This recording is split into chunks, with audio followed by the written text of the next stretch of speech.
Oke, next education ya buat para yang masih training, terutama untuk bagian cook ya di kitchen. Ini saya mau kasih tahu cara membuat untuk sambal hijau ya. Kita goreng dulu ini cabai hijaunya. Ini kalau wong Banyumas ngaran ini cigitan Mas Ferry, ngerti ya? Cigitan sing biasa ngonyekit karo mendoan itu kan. Kalau cabai hijau yang besar itu yang biasa buat oseng-oseng itu beda ya. Itu kalau buat anu nyambel itu langu ya. Itu ini komposisinya segini dulu ya. Kita bikinnya mipil aja dulu ya. Nanti kecuali kalau sudah rame, nanti bikinnya banyak sekalian nggak apa-apa, tapi pakai feeling juga. Kalau orang masak atau jualan itu kan juga ngelihat main tempo lah ya, kayak gitu. Terus bawangnya ini kalau kecil-kecil ya katakanlah 10, tapi kalau gede-gede 8 siung aja nggak apa-apa, karena tekstur dari bawang itu selain dia bisa menggurihkan, tapi dia juga jeleknya itu bisa menjadi olahan makanan atau cabai itu asam atau kecut ya. Kalau misalkan ditempatkan di suhu kulkas yang kurang suhunya pas, itu nanti jadi apa, aromanya nggak enak, di lidah itu kurang enak. Nah, ini tadi setelah digoreng ya, ini gorengnya jangan terlalu matang ya, setengah matang aja.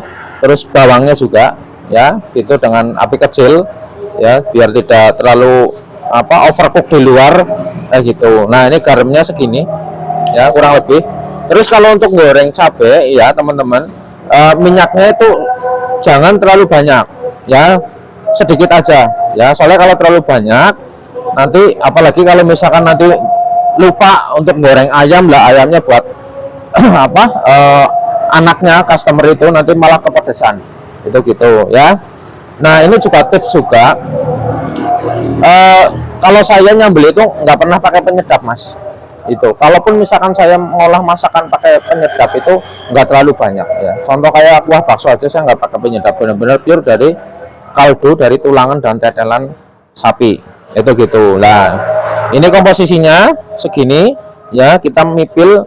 Dan enaknya sambal itu sebenarnya pas fresh ya, enaknya sambal kayak gitu ya. Apalagi nanti kalau udah pakai cobek kayak gitu kan, sensasinya ada sedikit berbeda ya, lebih nikmat ya. Kalau kemarin kan sempat bikin banyak gitu kan, jadi akhirnya karena masih sepi ya, akhirnya inget ya, terus akhirnya merubah tampilan jadi kurang fresh di mulut itu gitu. Dan ini juga kalau di bakul-bakul yang katakanlah jualan bebek ada sambal hijau ya, itu minyaknya nanti buat campuran ini Mas, sambelnya itu yang bikin tambah gurih, jadi tanpa perlu penyedap pun itu udah gurih. Nah, itu jadi mungkin habis buat goreng bebek itu ya lah, itu minyaknya itu nanti dicampurkan di sini gitu. Termasuk misalkan kayak sambal bawang itu ya, kalau aku ngomong brandnya lah ya, itu udah terkenal, dia pun pakai kayak gitu. Saya bisa nyambel yang kayak model kayak gitu kok. Itu memang gurihnya itu dari minyak bekas gorengan bebeknya dicampurkan, itu memang bikin gurih ya. Oke Mas, sekarang dengan ngulet, tapi nanti kalau setelah diulet tetap ya Mas, namanya cook itu, entah itu cabai atau bikin adonan mendoan, tetap harus dicicipi ya, takutnya kurang asin atau asinan gitu kan. Lah itu nanti pakai filling jadi segini ya, diulek aja Mas, nanti tuh dicicipin ya. Oke, sementara mungkin kayak gitu aja untuk edukasi bikin sambal dan trik dan tipsnya.